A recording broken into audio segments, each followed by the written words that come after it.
Okay,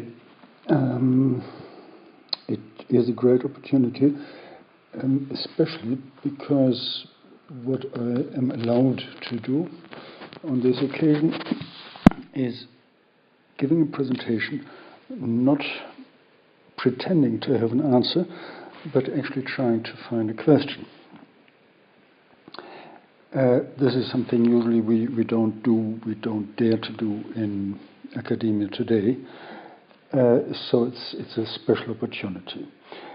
There are different points of departure.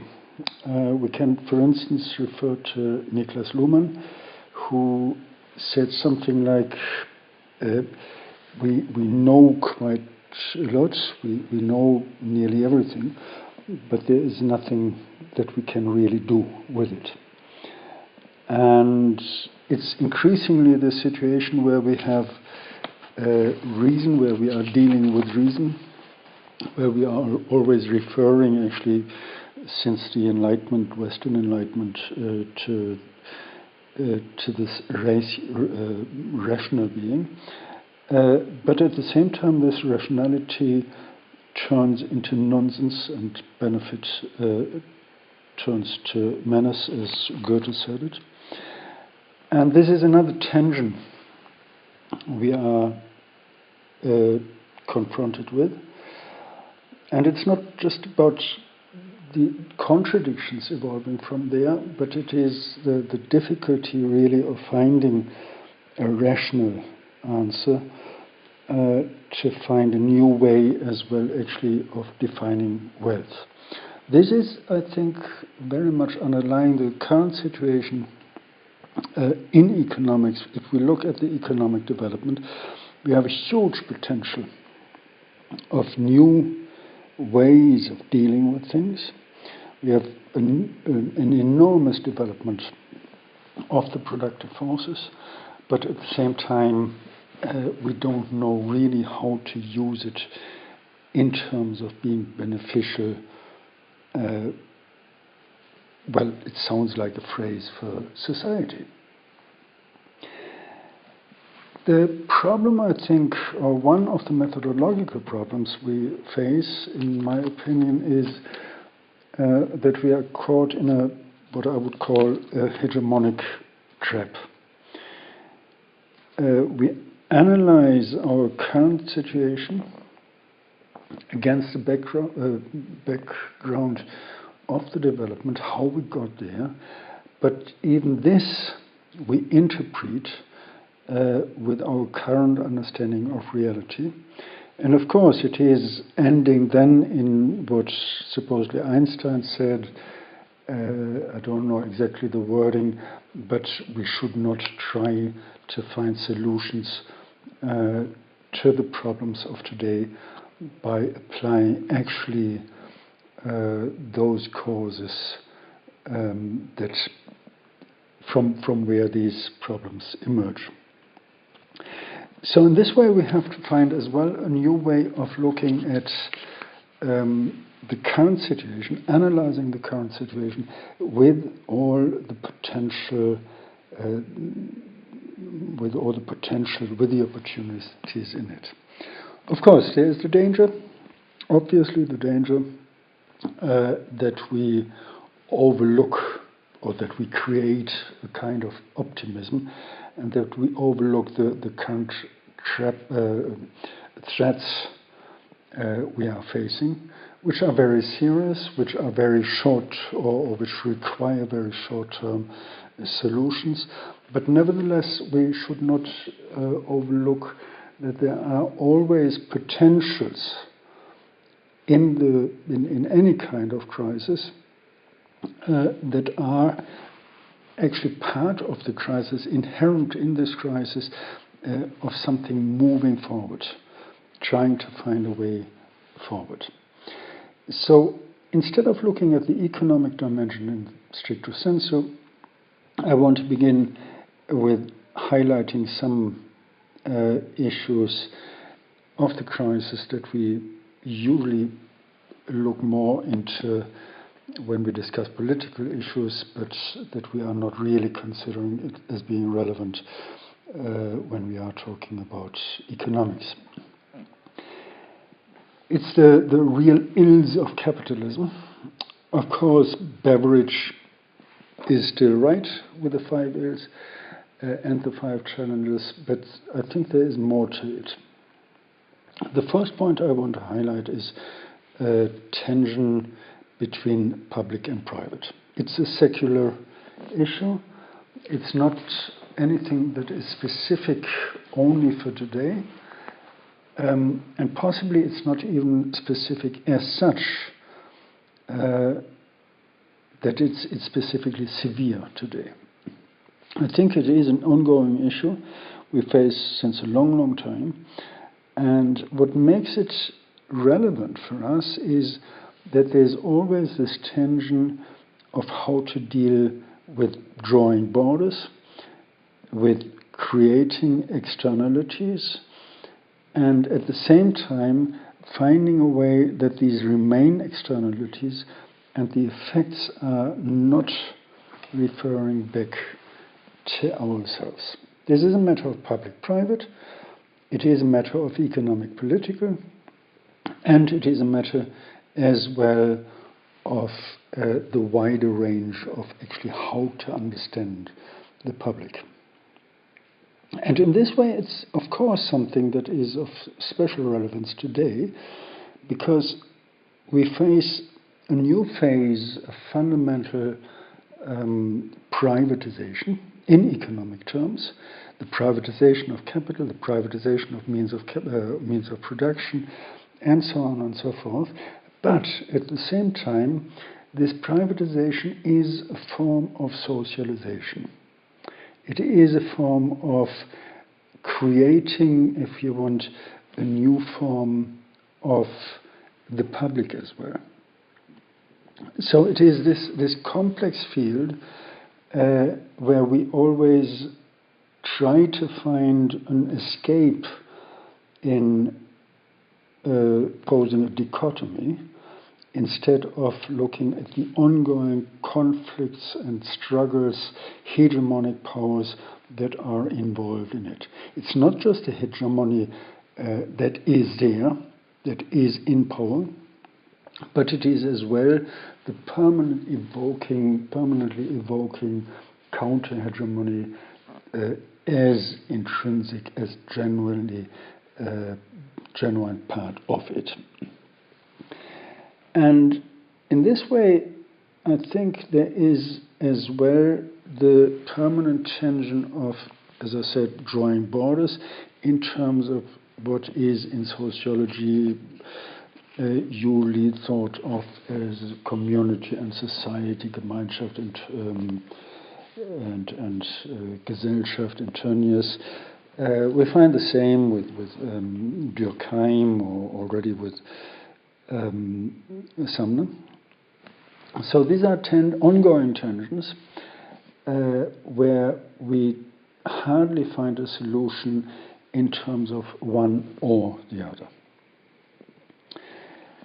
So another tension we face is that we refer to value systems in terms of general values, and that we at the same time are always in economics, of course, referring to the objective, the structural production, the process of generating values in economic terms. And there we have a fundamental issue, of course, that we have an artificial division that only, and I will refer to it, I will come back to later to it, that only emerged during history and is part of a specifically defined societal process. So when we go back and refer to Gramsci, to hegemony, there is of course the idea that ideational factors always play a role and play a strong role and play a new role, especially today, when we think about this development of reshaping the spaces of reference. it's not a new process. It's not an entirely new process. We go through it again and again throughout history.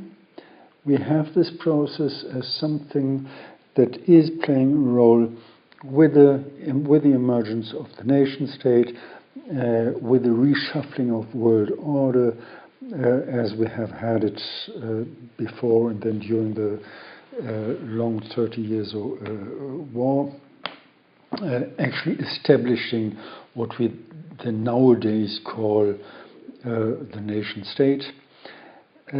All these processes are ongoing. We have had more or less successful regionalizations, European Union and others, across the world, across the globe, distinguishing different areas, different regions, and establishing some kind of narrative that was economically, materially founded. So the challenge is to understand the link between ideational factors and objective factors today, and to figure out what kind of hegemonic understanding of today's means of production we actually find. And of course, these general phrases we find there are pretty meaningless. Everything has to be smart, and all answers are given already. There is no question anymore, and we basically stick to something that we know, even if we don't know it really, what it really is, but we pretend to know it. We move on with the old patterns because this gives us actually as well a scope that then allows us to continue basically thinking as we did before. So this is the situation, and this is from where I come, actually looking at precarity and Industry 4.0, the digitalisation, to trying to bring this together. And of course, one point of it is that we are facing, again, a huge major step in terms of the development of the productive forces. We have had the discussion, actually, personally, I have had the discussion as a student, writing my thesis, my diploma thesis, which would be equivalent to today's master thesis, which was concerned with shortening the working time.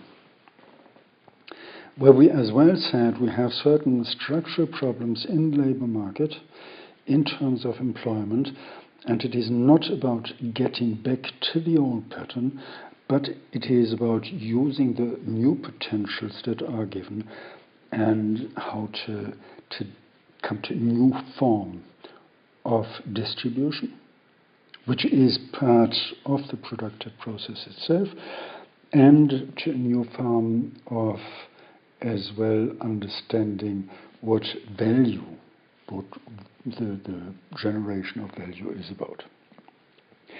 Another kind of illusionary lie is the hegemony of the money system. And money is something we take for granted, we take as a concrete issue, although knowing, or at least being able to know, if we are honest, if we are open, that we are actually not talking about money anymore in terms of real materialized exchange, means of exchange, but we are talking about finance.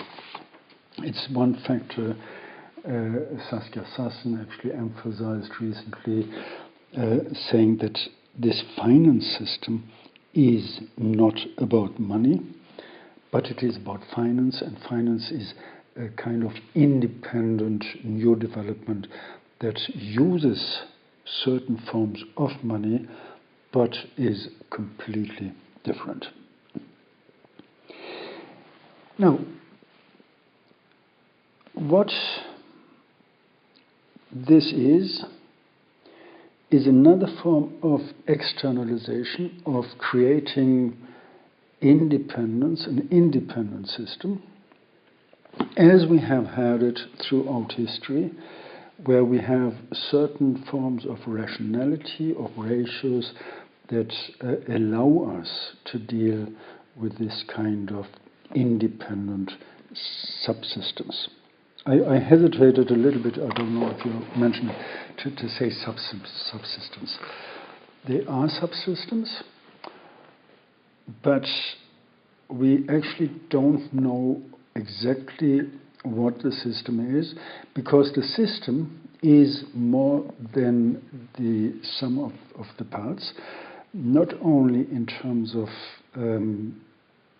the meaning of togetherness, of working together, of relationality, but as well in terms of creating or establishing something new and representing something new. So in this way, there is the externalization of certain systems, for instance money, for instance finance, but as well already much before, the division between rationality as a very specific rationality, or we may even say of different forms of rationality. The Frankfurt School went into details here. Not only this was done before already, even by Rousseau, for instance, or whatsoever, looking at the forms of rationality and saying there are different forms of rationality. The one is actually, if we want, a matter of society, where society actually interferes in Rousseau with the rationality of individuals living their life and being well able to cope without any other interference from outside. Another form, we may go to Hegel, the absolute idea that is standing out there, and our struggle of reaching it in terms of life, although we don't know actually what this idea is and how to articulate it. This is part of the problem, because if we would know, we would not need the cunning of reason. And this is, of course, then in economics, the division between exchange value and use value, or let's say first use value, because this is always from where we start, but then the exchange value getting independent of this. And this goes on then in shaping concretely the entire economic system, where we have, referring to the introduction to the political economy, to Marx, the Grundrisse, the division, the separation actually of production, consumption as a productive process, distribution and exchange.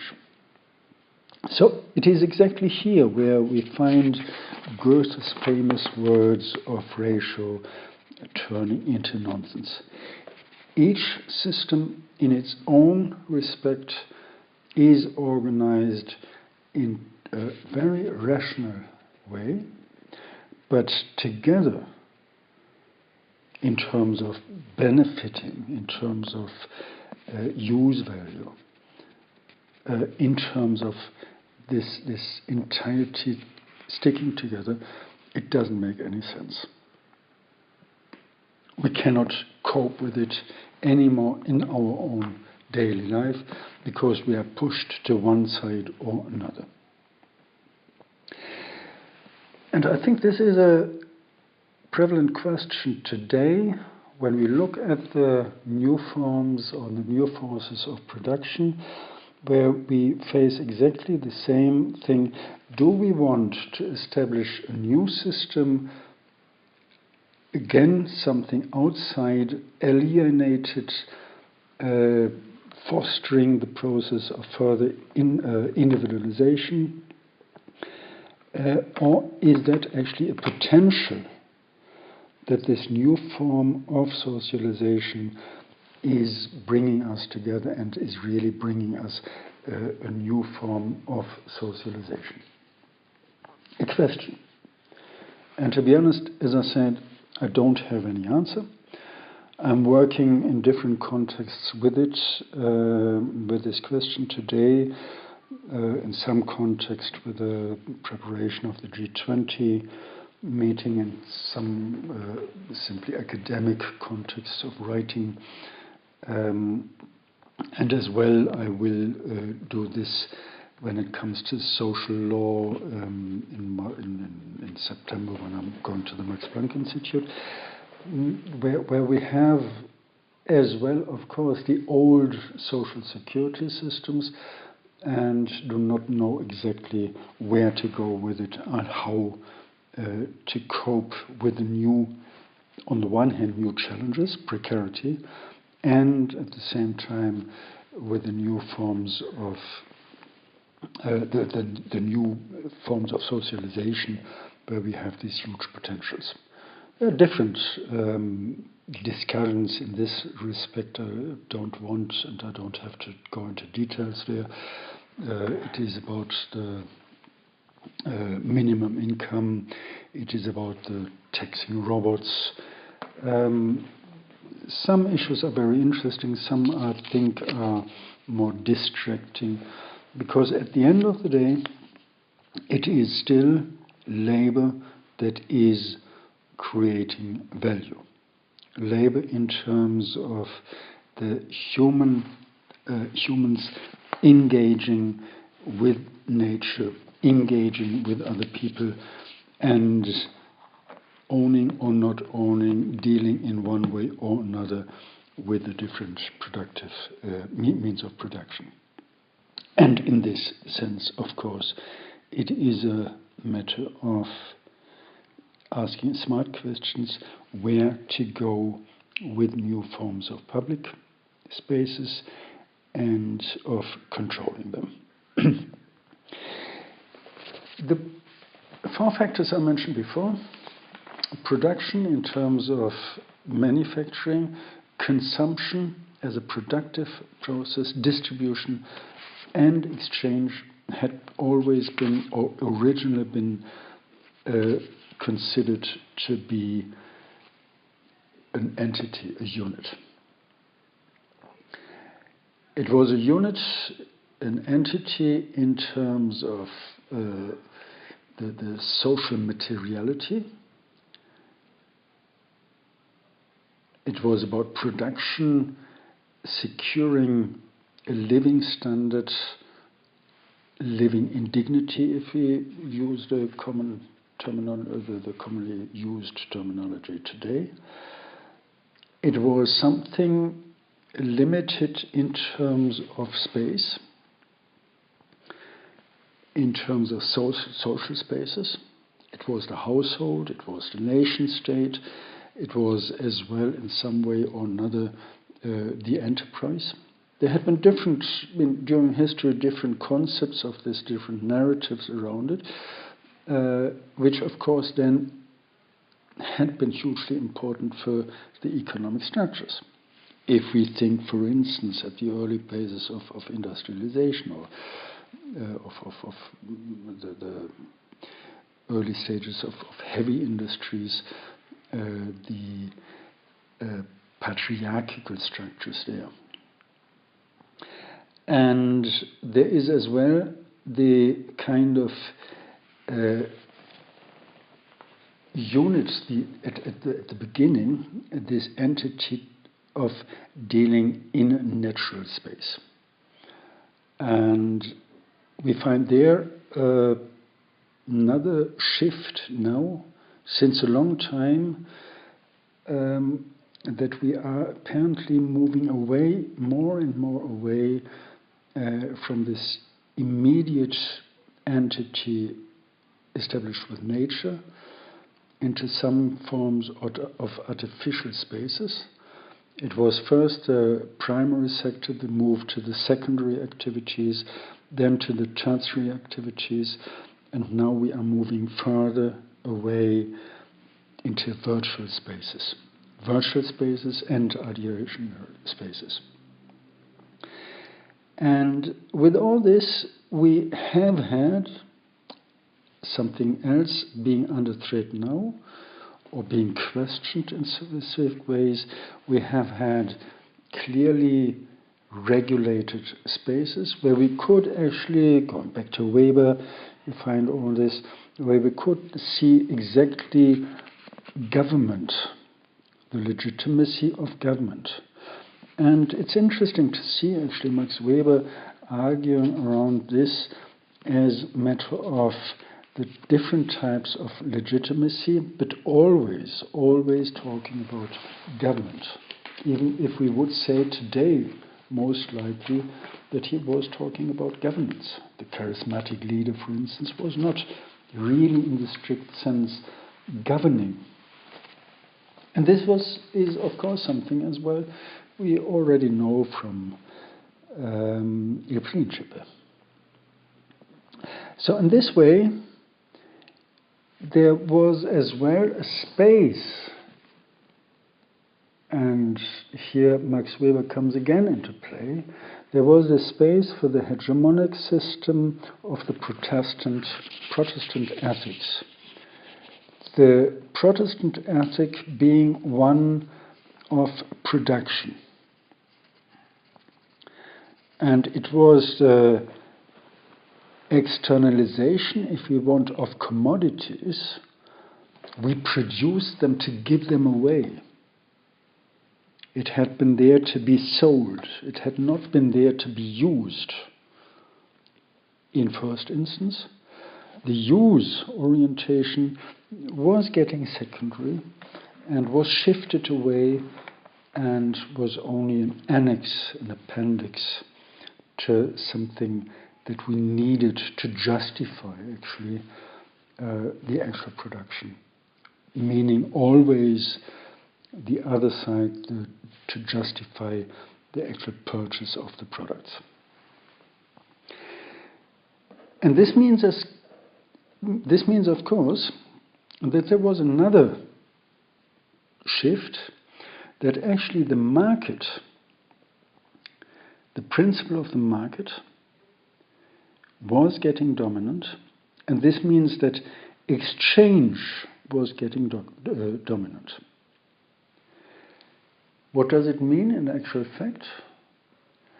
That we find a turn in the entire relationship, namely that it is now not primarily production, but in a way paradoxically, it is the market itself getting dominant, getting quasi-independent of the entire process, and we are market citizens. We are not citizens anymore of space, of social space, socio-historical spaces as the nation state, but we are now not even citizens producing citizens, but we are increasingly market citizens. So this is an entirely new ethics, founded, rooted in the Protestant ethics, but at the same driving it further and looking in a new way at what actually happens in terms of the movement of or where actually the movement is, where production is. This is an ongoing process for many years, for decades, and perhaps we can even say it is inherent in the entire process of capitalist market societies, of emergent capitalist market societies, that they are pushing by the very nature away from their own foundation towards this process of another movement, another space, namely the market, And this is, of course, something where we go back then in terms of, for instance, of Polanyi, the disembedding process of disembedding. We are living increasingly in this super or artificial space of consumption, not knowing what we produce, not knowing how we produce.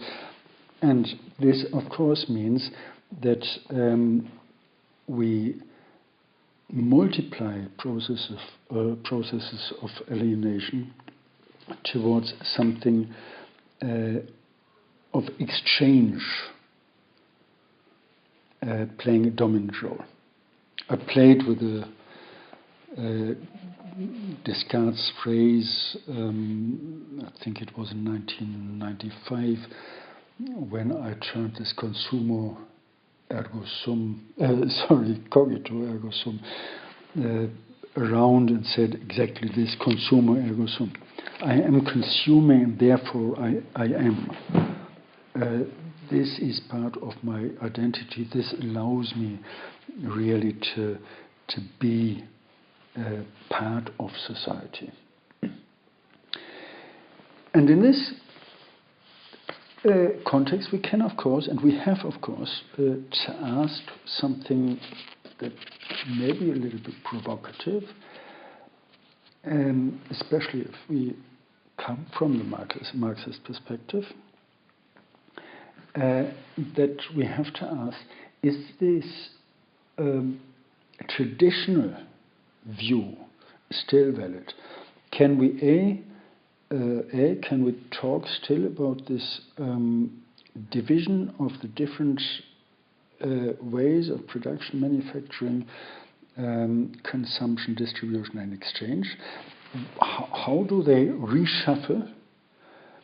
And this is B, where is actually value generated? Is it still, and I don't say it is not, but is it still the generation of value that takes place in production of the traditional, in the traditional understanding, or is there something else happening?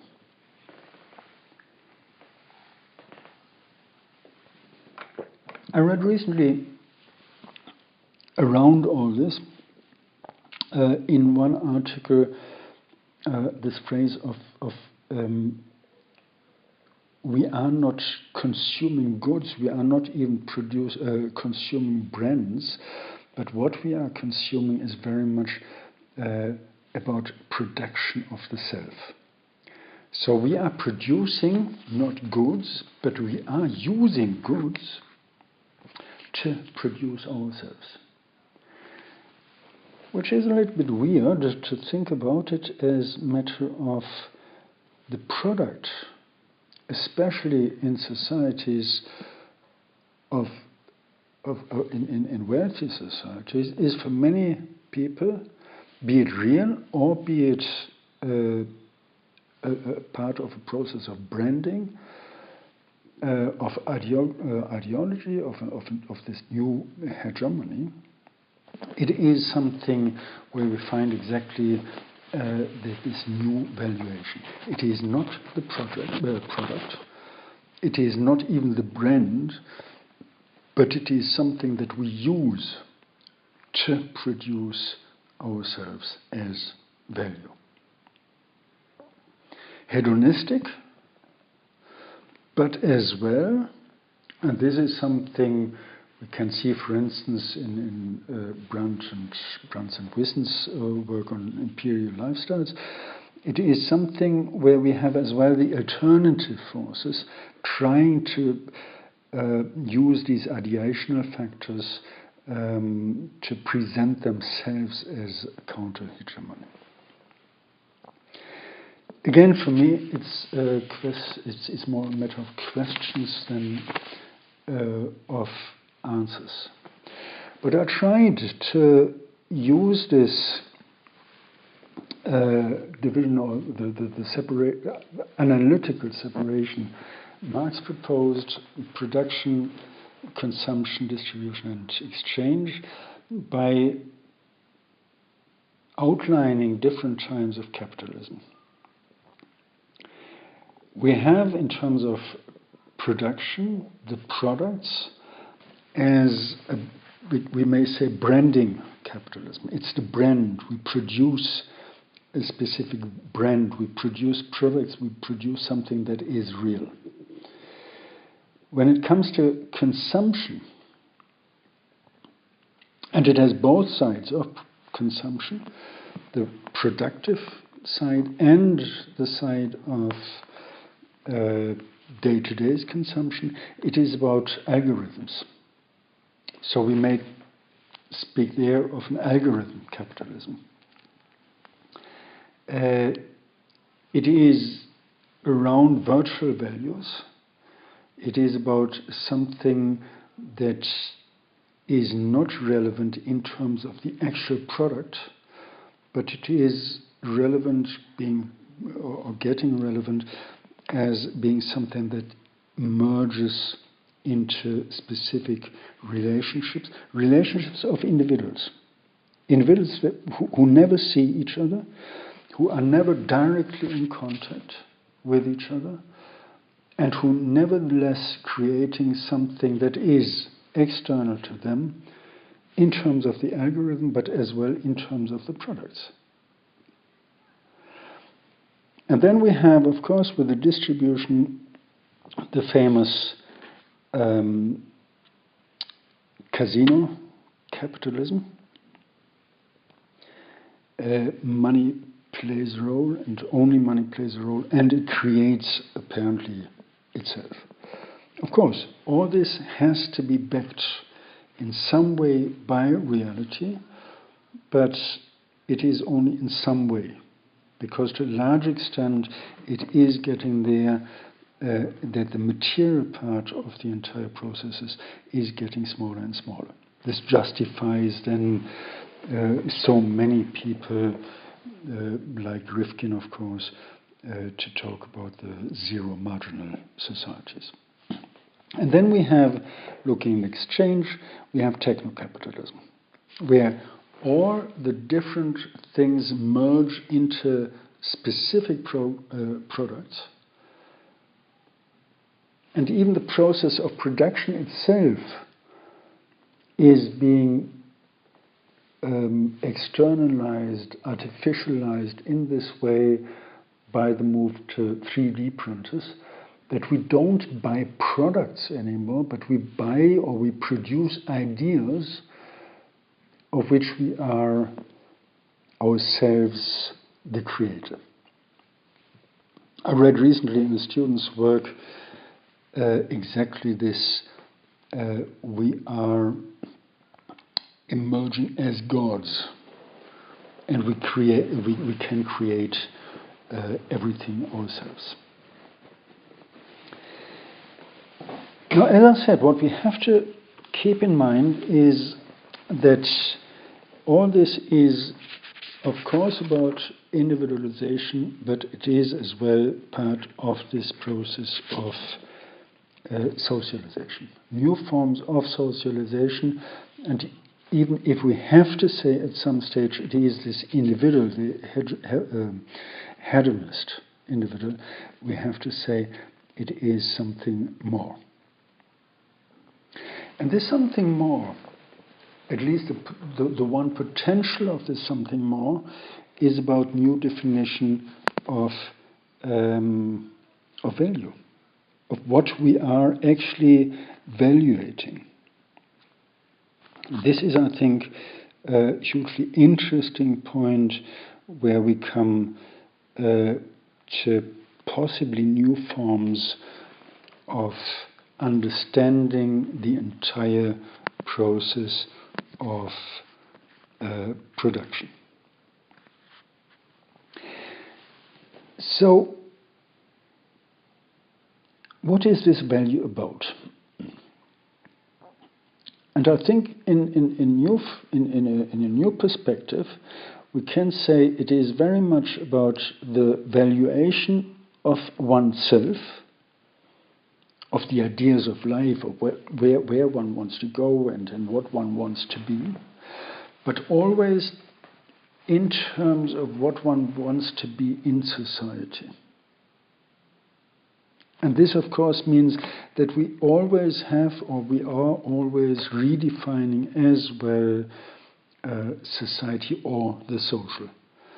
I think it is remarkable, at least, that we are facing, especially in this time of the new, what is called neoliberalist capitalism, that we are facing with these new forms of nationalism, of withdrawing from society, withdrawing from being globally integrated, that we find on the one hand this as real these as real processes, but that we find it as well as a phase where we reconsider our understanding of these fundamental values, that we reconsider the value of being together with others, reshaping society, taking up new relationships, and so on and so forth.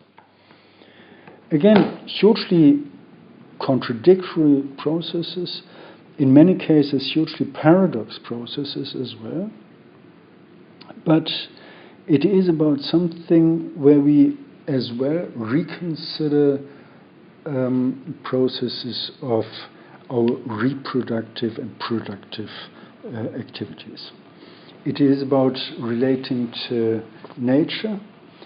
It is about new forms of use value. It is about the social and the relationality. And it is the increasingly new, the shifts towards increasingly new understandings of ourselves.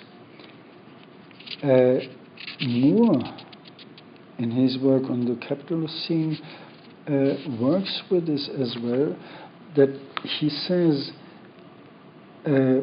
we have to move away from the four sheeps of labor, power, food, energy, and raw materials. Because what actually happens is we are depending on them, and we are getting increasingly aware of this of these new dependencies. Well, new in terms of being aware of it. It is actually funny that Soros pointed this out as well, that it is not the actuality, the materiality, but it is as well the consciousness, the knowledge about these dependencies that matters. Ideational factors, you can say so, although I would go beyond this and I would say this is a material force. This is exactly what we know.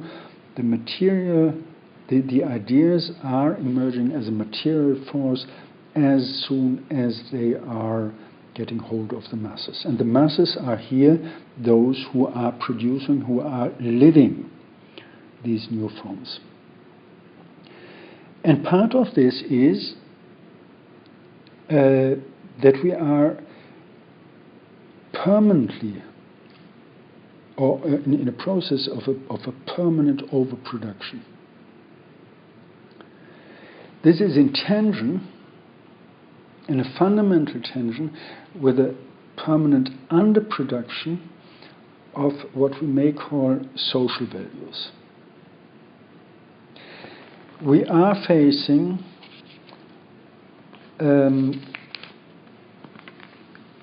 a decreasing use value of new products. If you look at updates, if you look at new products, the additional value, the additional use value is actually diminishing. And the social value seems to be more important. It is more important to have the latest model than actually the latest model being able to do something very specific that the old model could do. And we have as another factor then the decreasing, what I said, the decreasing meaning of materiality. It's part and parcel of it, where we have a decreasing meaning of materiality in terms of the label, the logo. This is what counts. And this is not just about Welpengoods. It is about more, it is about even the small things happening. And it is about this value of being part of this exchange process that matters. As I said, it is paradoxical. But if we can buy things, then they are valuable. If we get things for free, they lose apparently their value. Yitzhak, a friend of mine, Yitzhak Beerman, he used this term of placebo values. As more expensive as a good is, as more we value it. University courses, they are not assessed by content, but they are assessed by ranking points. And unfortunately, I have to say from my own experience that, of course, it is sometimes correct that universities have a higher ranking for good reasons, and sometimes it is just not true. There is nothing behind it. It is only a very intelligent, smart way, as we say today, smart way of selling things.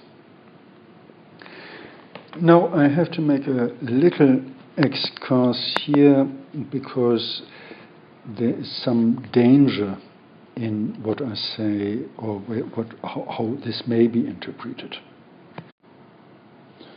So the reason for saying there's a little danger in what I say or how it can be interpreted, the reason for it is that we easily overestimate what is going on. And I don't want to go into details here, but at least I want to make you aware of it. If we look at countries like China, but not only China, we still find production in the very traditional and actually very harsh way being dominant, Foxconn and others. If we look at companies, car manufacturers as well, there is digitalisation taking place, but there we are dealing with different forms of what is actually produced. The amount, if we look at the working class, if we look at the social structures globally, it is still predominantly a matter of if you want, the classical working class, the traditional working class that plays a role, and where these sectors of digital industries actually play a minor role. There are regional differences. There are differences from class to, from country, from sector to sector, and I think there we have to be very careful, and much further analysis is needed in terms of taxonomy of what we actually find when it comes to these processes of so-called Industry 4.0, digitalization, robotization, and all this. Mraz and others, I saw recently a study It was for the 25th European Conference on Information Systems in Portugal, actually this year. Worked on this, although I think they worked in a very specific way of it, looking at digital work tools, and then platform delivery, use, consistency, and autonomy. I think there is much more needed to come to a closer understanding of this complex process that is going actually on. Guiding questions for me would be what is actually produced or which kind of service is provided. Then to look at this question of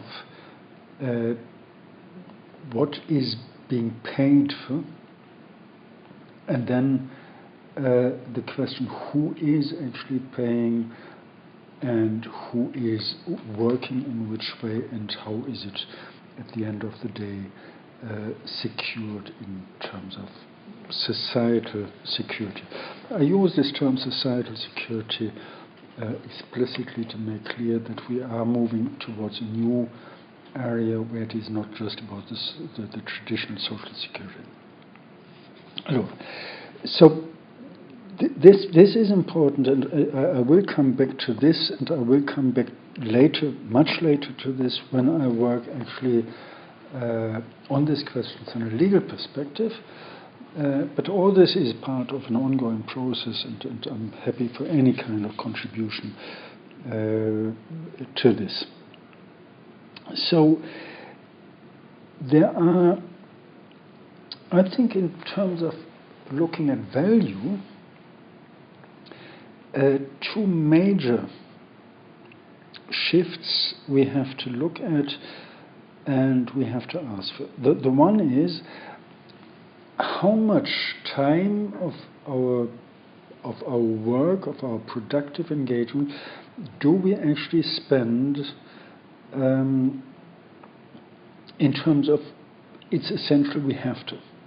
It's the old question of Keynes, of Mill already, the stationary society, 15 hours in Keynes, 15 hours would be enough to work and to cover all the needs we have. Even not reduced on essentials, but to have really enough. And of course, it's the famous thing Karl Marx said as well. And then it's the question: what is the price of labor that we have to pay in terms of not only the monetary terms, not only in terms of the social security, but as well in terms of externalization. And this is why I say it here at the moment, that we are facing with all these processes we find in advanced societies, in advanced economies, where we are talking about digitalisation and robotization and we are talking about actually often very, very harsh and negative consequences for many parts of the world, actually. So in this way, I think we have to look as well at new forms of the traditional division of labor as we know it from our own societies, Western societies, in particular the role of women, always and still being marginalized. And this is now a new way, actually, where we find new forms, of course, on the global level. Looking at the huge issue now in economics of value chains, I actually would prefer, I said this recently in another contribution, I actually would prefer to talk about poverty chains, to talk about shifts towards externalization to make it possible for a minority, be it the 1% in the extreme case, or be it as well these rich societies, developed societies, to maintain their status. And in this way, I think I have to come back to what I said in the beginning. We are talking about these new shifts of or between public and private. So in this way, the one major question here is about different forms of appropriation as well. The appropriation by the producers. In some of the new means of technology, there is exactly this potential there, the private appropriation of the products by the producers. And then we have the private appropriation by others, namely the owners of the means of production. Then we have a third point, it's of course always three, we have the private appropriation by other people. And this opens actually this huge field that is then terminologically captured by sharing economy and all this. We shouldn't deny it. We should look critically at it, but at the same time we shouldn't deny it. I'm bad in remembering dates, but it was North who actually came up with this hugely important issue of transaction cost. And this is something that took a long time to be realized, to be realized as well in this new context. And my proposal here is actually to go deeper into the issue of transaction cost. But at the same time, going deeper means to change the concept and to say transaction cost is, of course, something as well of negative transaction cost, meaning externalization of cost. North was looking at transaction cost of internalizing it into the firm, making it controllable, whereas I say it is in this context of poverty chains, it is as well a means of externalizing it, and it is something where we have as well to think about transaction gains. Meaning the process of transaction itself has the potential of creating in some way new gains, new values, new wealth. And this brings me to another point of appropriation. So I don't have to stick with the three, I can go on and we'll have 5. Namely, as I said, private appropriation by the producers, private appropriation by the owners, private appropriation by others.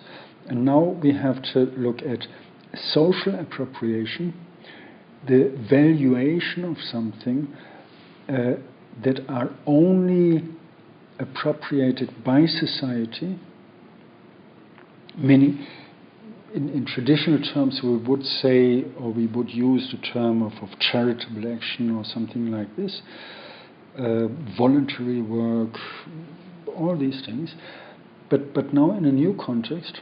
And then we would have the social appropriation and the valuation as something that is as well kind of my own contribution to society, to a larger area, my own contribution in terms of developing myself. I don't do it only for myself, but I do it for being a better citizen, if you want to use this phrase. These phrases are always dangerous, easily getting mixed up and confused and shallow. Anyway, what we have, and in this way we have to look at, or come now to a point of communication. When we look at these new technologies, without overestimating them, we have the following. It is about extracting data, it is about the use of data, and then they are sold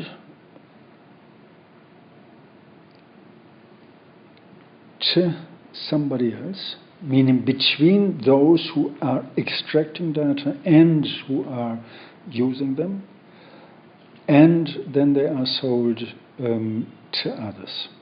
So the following scheme here makes this clear. And the valuation of all this is not just a valuation or value in terms of monetary, in monetary terms, but it is going much beyond.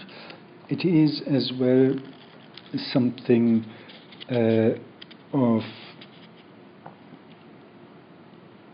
evaluating something or creating new spaces. Which means, and there I come to a point of a new idea I have, that we probably have to think more about a new national account, to think about new national accounts. And with this, go into more details as a matter of capital. The different forms of capital, and as well looking at the traditional forms of constant capital and variable capital. Constant is fixed and circulating capital, but then the variable capital as well as immediately the wage proper, but as well something that is derived actually from the fixed and from the circulating capital. Moving to a new stage of if you want, the decapitalized V, the decapitalized variable capital, in forms of self-employed mini entrepreneurs, the German Ich AG, something like this, but as well many forms as we find them today by way of what is called commons. And I say what is called commons because we have, of course, the very traditional forms that we actually find still going on in societies that we would consider as not being developed or emerging societies, where we have very different, very complex shifts and systems of valuation, and where we have as well the new commons in the so-called developing countries. If we apply this, if it is possible to apply this and to elaborate this, we have to go to every sector: primary activity, secondary activity, and tertiary activity or sector, and then of course the quaternary as well, where we have to look at the valuation of work, and I say work and not only labor. So we have the different shifts there, the different movements, and we have to look at societal valuation, the question of sustainability, the question of the individual dimension, and the issue of the social assessment. I think it is easy to understand this, and it is easy as well to understand it from a larger perspective in the different areas, as well as challenge towards a new system of their contribution to what we then have to move towards. It is this matter of a truly global system, global economy, not just a matter of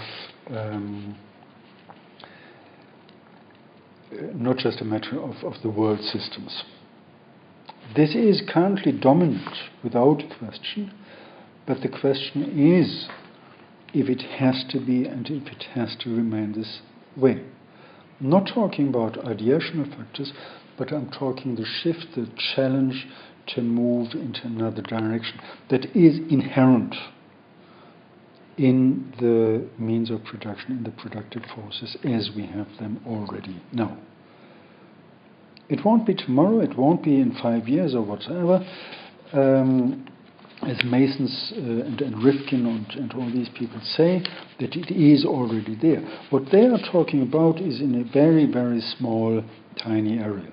But I think, in general, the potential is there if we look at the development of the different contributions of these sectors, of these areas. So, with this question, do we actually witness the formation of a new foundation of a value, of the value of the law of value? Sorry. Are we witnessing the formation of a new foundation for the law of value? Not simply the production of goods, but actually the production of social relationships. Far from being true today, actually we face the opposite, but at the same time I think the potential is something real. The next question is then, as consequence of this, is there a new shift towards distribution and exchange in terms of new forms of commodification, or actually of decommodification? It is getting obvious that we are creating resources that are actually non-tradable, increasingly. And allow me a side remark, this is something as well where we see exactly this point of what is called populism, of the right emerging, that they say actually, or that they stick to a value conservatism. And it is for me always and again striking how on the one hand helpless the left, the progressive forces are there, and how much actually parts of these forces actually replicate exactly this communitarian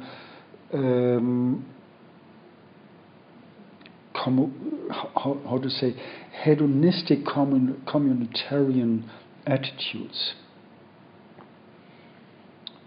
of putting ideational factors into the foreground, emphasizing them and forgetting the objective basis of this. The question then is, of course, one we have to ask: are we actually burying the wage worker? Are we finally arriving at the stage where in society the working class reached a stage, at least in these advanced areas, where the working class reached a stage that it is not working class anymore. Then, of course, it is about the means of exchange. What role does, I'm hesitating, money and finance play? And there we have this paradox. We have too much, how to say it, finance money, meaning this money that is not real, and we have only little money where we need real money, meaning those people. Look at Ken Loach's film. It's dramatic. It's shaming in a rich society how poor people live, or actually how, this was something else a student said, it was society, it was this welfare system that killed him. And this is real. Of course he didn't, he wasn't killed literally, but the system actually did this, it killed him. Now, is it true, or how can we deal with this, that we have this non-money money, the non-money finance system, there where we have a huge amount of money that is not needed, of resources that looks for spaces where it can find ways of accumulation, for further accumulation, and at the same time the money lacking. Of course, radical, of course, at the end of the day easy in terms of expropriation. But this is only the one question. We shouldn't forget this. The other question is that of regrounding the entire system, meaning the other thing is not just about the tension or contradiction or whatsoever often misused between real economy and finance capital, real capital and finance capital, but the question is going back to the question of use value and exchange value. And this is, of course, something that is much more fundamental than what we are usually talking about. This is much more fundamental in terms of overcoming alienated process of labor, overcoming the commodity form of products, going back to products as real products, going back to money then as well in its old function of representing things, making exchange easy, but not generating exchange for its own purpose. So it would overcome all these difficulties of velocity, where there seems to be a new productive force at the moment. But when the money is regrounded, or finance system is regrounded, this wouldn't be a problem anymore. This would be completely different. And then we have to think as well about what does it mean when we talk about the question of overcoming the commodity form of production. What does it actually mean in terms of arriving at new forms of social control? I wouldn't say a social contract. A social contract, well, I wouldn't repeat what Marx said on this, these illusionary things of people sitting together. And even if this was a matter in Europe where we decided, if you want, on the Lisbon Treaty, first discussing it extensively, trying to find one solution, trying to find a compromise, and then saying, actually, fortunately, this doesn't work this way. This is something where we find as well a relinkage between the different systems of economy and values, of the economy and ideational factors, and a redefinition of value. Value is then not the monetary form of something. Value is not only linked to what is usually coming up in GDP calculations. And even if we try to get voluntary work into this and it doesn't really overcome what we are now looking at. It is looking at different forms of capital. It is reevaluating the different areas of actually societal production. So we can go back to something that had been developed elsewhere. As I said, it's more a question.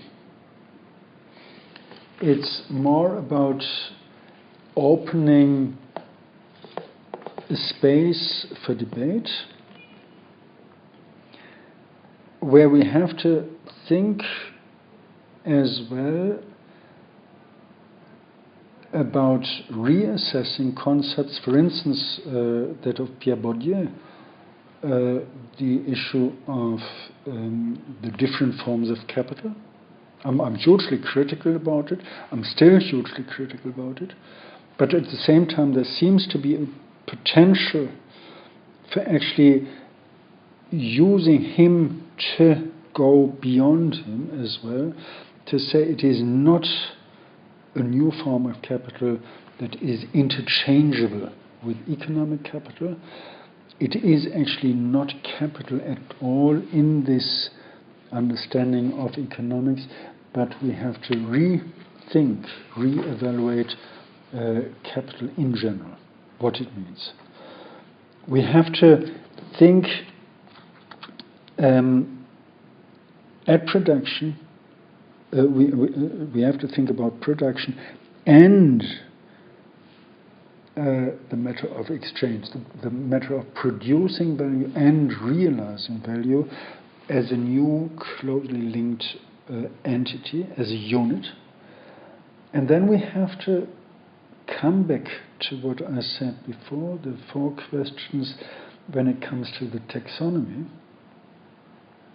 Looking at into detail, looking at the new forms of,